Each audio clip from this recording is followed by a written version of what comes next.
টানা বৃষ্টি ও জলাবদ্ধতায় সাতক্ষীরা সরকারি কলেজ থেকে মাছখোলা সড়ক পর্যন্ত দেড় যুগের বেশি সময় ধরে অচলাবস্থার সৃষ্টি হয়েছে। এতে পুরো বছর জুড়ে অবর্ণনীয় দুর্ভোগে স্থানীয়রা।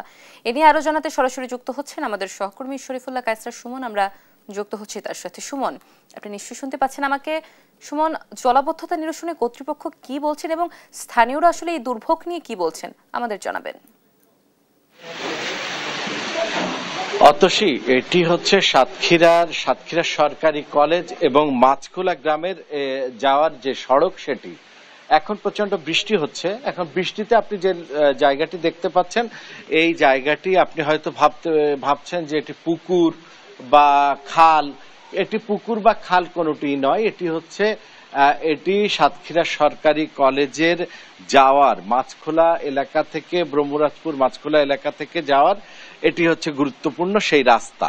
কিন্তু এই রাস্তাটি এখন বৃষ্টি হচ্ছে, এই বর্ষা মৌসুম, বিভিন্ন স্থানে জলাবদ্ধতা সৃষ্টি হয়েছে। জলাবদ্ধতায় রাস্তাঘাটের যে দুর্দশা তৈরি হয়েছে সেটি একরকম কথা, কিন্তু এই রাস্তাটি দীর্ঘদিন ধরে কিন্তু এই দুর্দশা তৈরি হয়ে আছে এবং এটি দেড় যুগের মতো সময় ধরে মানুষের এই অবর্ণনীয় দুর্ভোগ। এখানে নাগরিকদের প্রতি যদি এতটুকু মূল্য এবং সম্মানের জায়গাটি নিশ্চিত হতো, তাহলে এরকম ঘটনাটি ঘটতো না বলে বিশেষজ্ঞরা মনে করেন। আসলে এখানকার মানুষরা কি বলছেন, আমি একটু তাদেরকে একটু শোনার চেষ্টা করি।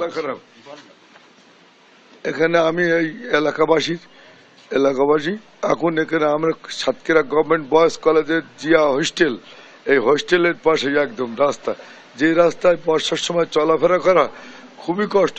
এমন কি ভ্যান পর্যন্ত চলে না, যারা নষ্ট হয়ে যায়, ব্যাটারি নষ্ট হয়ে যায় এবং হাঁটুর ওপরে পানি থাকে, কখনো কোনো জায়গায় উরুত পর্যন্ত পানি থাকে, যাতে করে এই এলাকা অন্তত দেনি 15 থেকে 20,000 লোকের এই উঠবে আর নামবে, যাতায়াত করে।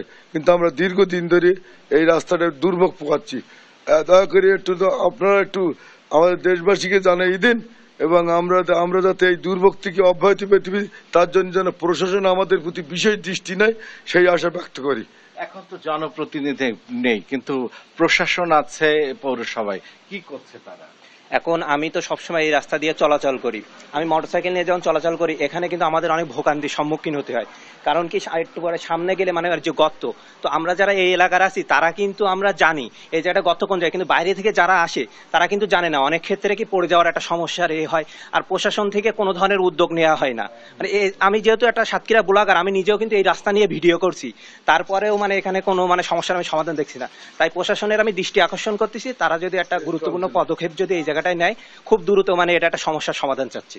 যেমনটি অতসী শুনছিলাম যে এখন জনপ্রতিনিধি নেই, তারপরেও এই যে দুর্দশার ময় অবস্থা, জনভোগান্তি একেবারে চূড়ান্ত পর্যায়ে, তারপরেও পৌরসভায় যেহেতু রয়েছে প্রশাসনিক কর্মকর্তারা, সিইও, প্রশাসনিক কর্মকর্তায়, প্রশাসনিক জায়গা থেকে এই পৌর এলাকার মানুষরা চায় যে এই রাস্তাটি দ্রুত সংস্কার করতে যথাযথ ব্যবস্থা গ্রহণ করবে কর্তৃপক্ষ। এই ছিল সর্বশেষ। অতসী। সুমন, ধন্যবাদ আপনাকে।